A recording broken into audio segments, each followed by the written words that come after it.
beard going to Brooklyn. So now the beard said, hey, the ruse is up. I'm taking off this fat suit. This trio is going to be amazing to watch. I'm excited. But think about it. Kyrie was Robin. Now is he Alfred? Is he the Riddler? Is he the Joker? And to get James, you obviously had to give up the house. People coming off the bench. Hopefully they don't look as bad as these guys out here playing outside. James Harden heard all that slander and said, hold my beer. Because guess what? He went absolutely ham first game with the Nets. A 30-point triple-double. Nutty.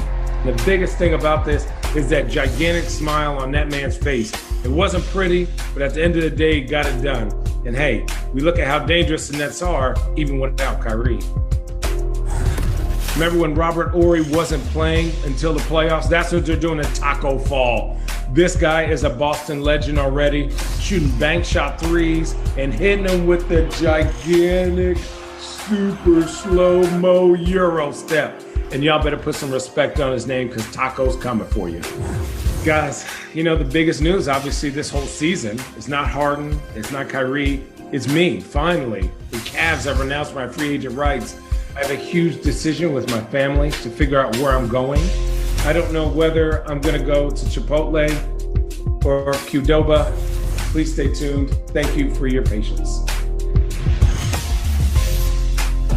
Shouts out to Channing. Put some guac on that Chipotle. Luka, oh man, December, you know what I'm saying, wasn't that bad, but January has been balling out of control. 30, give me that Dallas record, a lot better than it was before. The Mavs down 6 rotational players. They begin a stretch of 5 games in 7 days. However, the Bulls, they lost 4 straight, but they are impressive in this one, Smitty. Yes, indeed. Getting out and running, as you can see, Garrett Temple. I love it with Zach LaVine, Kobe White, Garrett Temple. They running with speed. Luka knocking down threes. Want to see a little bit more of that. His percentage has been low. Yes, it has. Under 30% so far. Knocked down 6 in this game. The step back. Oh, yeah, that's true, B. Wood. Oh, yes, man. Listen, that's not been a part of his game that's been strong, but he was knocking it down tonight. And when he's hitting that shot, there's nothing you can do with it. Zach, tough night at the office. 1 for 8 after 4 straight games of 30. But then Luka going dumb, dancing on top of chariots. Okay. Wait a minute. Hold up. That's on the run. That's gotta be the number 1 play on top 5 plays. Luka the Don with a cigar. How do you defend that? You don't.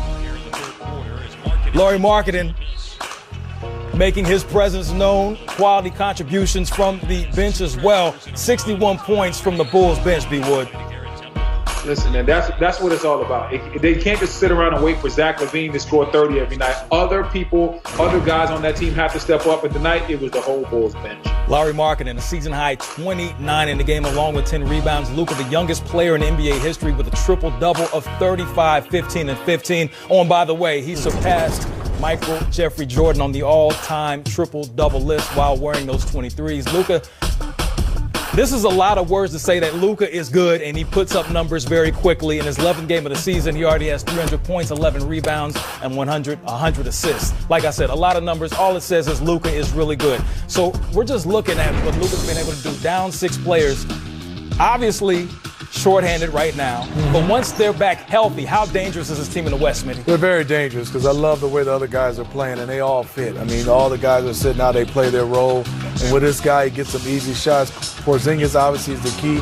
He's starting to look like he's shaping back into form. But Luka the Don right here, I mean, for a guy to have this type of skill set and command of the basketball right now, and command of his team, it's a treat to watch somebody at that size being able to handle it that way. Because I always say when you're a big point guard, if you never turn your back, that means you have handles. He definitely has handles. B. Wood, is he going to be in the thick of the MVP conversation once it's all said and done?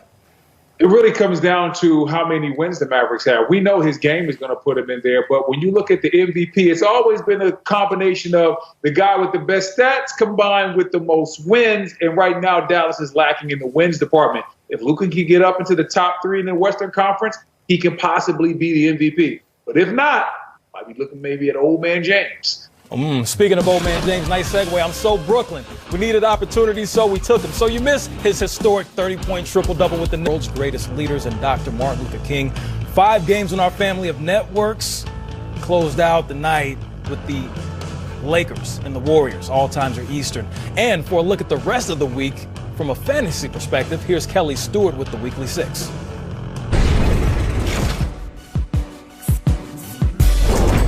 Carly Stewart for the Weekly 6 on NBA TV. Lock in your weekly picks with NBA Pick'em Weekly 6. Predict the winners of 6 NBA matchups during the week for your chance to win.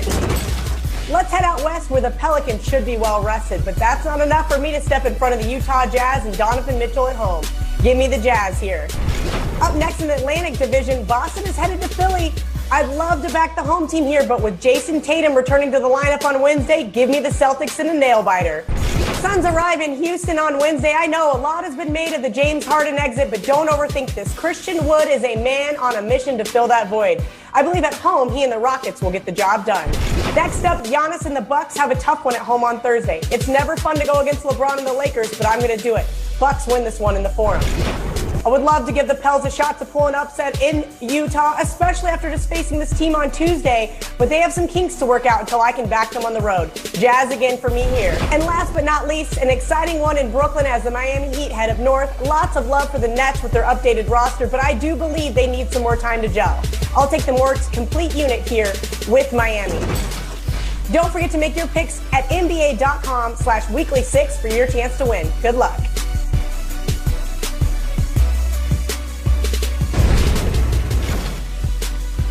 It's a great honor to showcase MLK. Looking at the games on the schedule, starting with you, Smitty, which one are you looking forward to watching? You know, all of them, Ro, because of Dr. Martin Luther King, everything he's done. And a great job by the league with David Stern and Adam Silver. Just honoring him and getting a chance to play on this day is special, so I'm looking forward to all of them. B. Wood, your thoughts? I'm looking forward to seeing the Bucks take on Brooklyn. That's what I want to see. Everybody wants to see these new look Brooklyn Nets. A lot of people have crowned them and said they're already dancing to the Eastern Conference Finals. I want to see what they look like against Giannis. Just to note, Kyrie Irving is listed as questionable after missing 6 games for personal reasons. Will be interesting to see if he gets in the mix and, you know, what they're going to do against the Milwaukee Bucks. I want to see this big three. I want to see him play together. In Studio B, it is Game Time presented by Kia. Here to engage, enlighten, and entertain with the 2 champions, Brendan Haywood, Steve Smith. And you know what, Smitty, you could shoot that 3 better than the Clippers could shoot that 3 back in your day. Yeah, I don't know about that, but I can shoot it pretty well. They were shooting basketball. I did lead the league one year in three-point percentage. That's all you need. 40-something%, B-Wood. Take that. Hey, the theme of the show is the threes. We're going to get into that, but right now, the best records in the NBA. You see the Clippers, you see the Pacers. 2 of the top 5 teams in the association went head-to-head on the left coast. And early on, listen, PG, he's been listening to that Roy Jones Jr. Y'all must have forgot. Oh, they going to remember after that. Ooh-wee. PG-13. Going hard against his former team. Steve Ballmer is there for it. But these Pacers, Smitty, they're offensively efficient. Dug him in buckets. Yeah, they kept playing extremely hard in that first quarter. As you can see, Doug doing a nice job. 18 points, and I think in that first half, just moving without the basketball, knocking down threes. 4 for 5 for 3. That's what he was in the first half. But then Morris making it be known. Paul George still doing work, B. Wood. Listen, Paul George definitely is having a resurgence. A lot of people were down on him after the bubble. He's balling out right now. And speaking of other guys balling out, look at this play by Sabonis. That's just filthy. 19 and 14 in the game. We've seen what he's been able to do all season, but we see what Kawhi does on a nightly basis. Man. Ooh, fear the claw. Don't go through your legs, change your direction, make it that quick, make it look easy, Kawhi. Clippers shot 49% from 3. They were knocking them down. DJ Khaled says another one. Man, come on. And Kawhi in the right place at the right time. I'm that type of guy. Kawhi, 17 and 7, 5 assists as the Clippers, the 4th consecutive game, they've knocked down at least 18 threes, continuing to lead the league in 3-point percentage. Speaking of threes, Bernard, right there, you see him, he had 20. He spoke after the game specifically about their ability to shoot. I mean, we got some of the best stars in the game today, guys that can make plays for other guys. So we're all confident in ourselves, and the main thing is we're confident in each other. And, you know, that's how close we are right now. You know, guys are sharing the basketball. I know we've had some really high assist games, and, you know, we're a really good offensive team. So as long as we hang our hat on the defensive end, offense will take care of itself for us. So that's just what our emphasis has been. And, you know, guys are letting it go. When we have shots, you know, guys aren't turning down open looks, and that's what we need. We need guys to step in there and hit some big shots like that. Clippers so far first in the NBA in three-point percentage, fifth in three-pointers made. That's become their calling card, Smitty. Yeah, I like, as you can see, bodies are moving, ball moving. Zubac doing a nice job, understands. I catch it, I'm throwing to the corners. Double team right here, get the ball out of your hand, and you can see with Luke Kennard out there with also Kawhi Leonard, Malcolm Brogdon couldn't leave Kawhi, left Luke Kennard wide open, and he is shooting it. T. Lue said, be aggressive.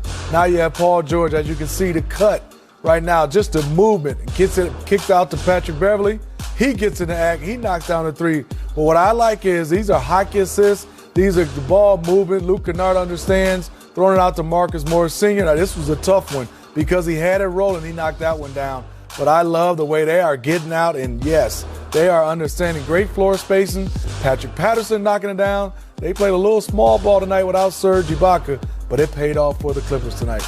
27 assists tonight for the Clippers as they continue to make things happen offensively. Speaking of offensively with the Clippers, we know that they've been effective and efficient when it comes to shooting the three, but B. Wood, this bench is something special as well. The bench is something special as well. They got the best performance that they've seen all year out of Marcus Morris. With 20 points, Luke Kennard had 20. Patrick Patterson had 10 points. That's just 50 points just between those three guys right there. Anytime you get that type of production from your bench, you know it's going to be a special night. And then when you look at the fact that all of those guys shoot the three, well, it goes back to what Smitty was talking about with the fact that this team out there, the Clippers team in LA, is really, really hitting threes at a high rate. Whatever you think is important is what you will spend your money on. And that is in life and in sports. And in the Clippers this offseason, they've shown us they think the three ball and that three-point line is very important because they spend a lot of money with Mr. Kennard and a lot of money with Morris. And you know, at the end of the season, they're trying to get to where the money resides, on the way to the Sacramento. And that song, Mary Had a Little Late. On the way to Sacramento late night.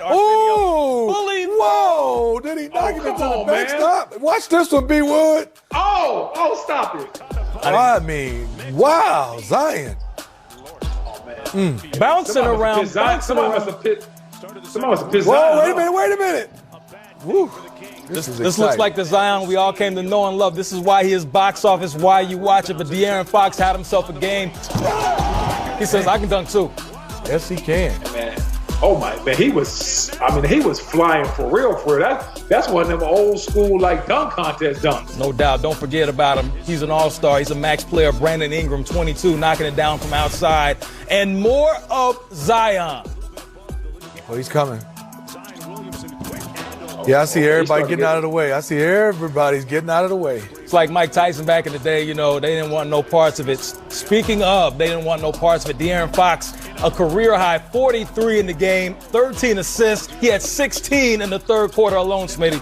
Yeah, I like how he's playing. He's using his quickness, also the mid-range game. The game is coming to him slowly, but he still plays fast. More Zion B. Wood. Oh, little Duke on Duke crime right there. Okay, Zion was getting busy. Zion channeling his inner Dr. J. Dang. Swipe the Fox. Ridiculous. That looks real fast. Pelicans had lost 5 straight. Bledsoe says, I love this move by Bledsoe.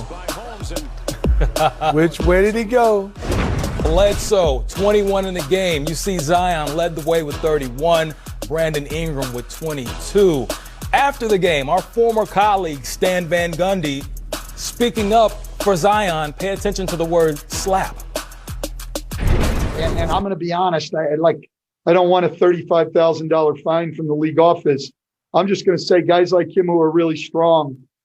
I mean, he probably should shoot twice as many free throws as he does because he doesn't get knocked off balance.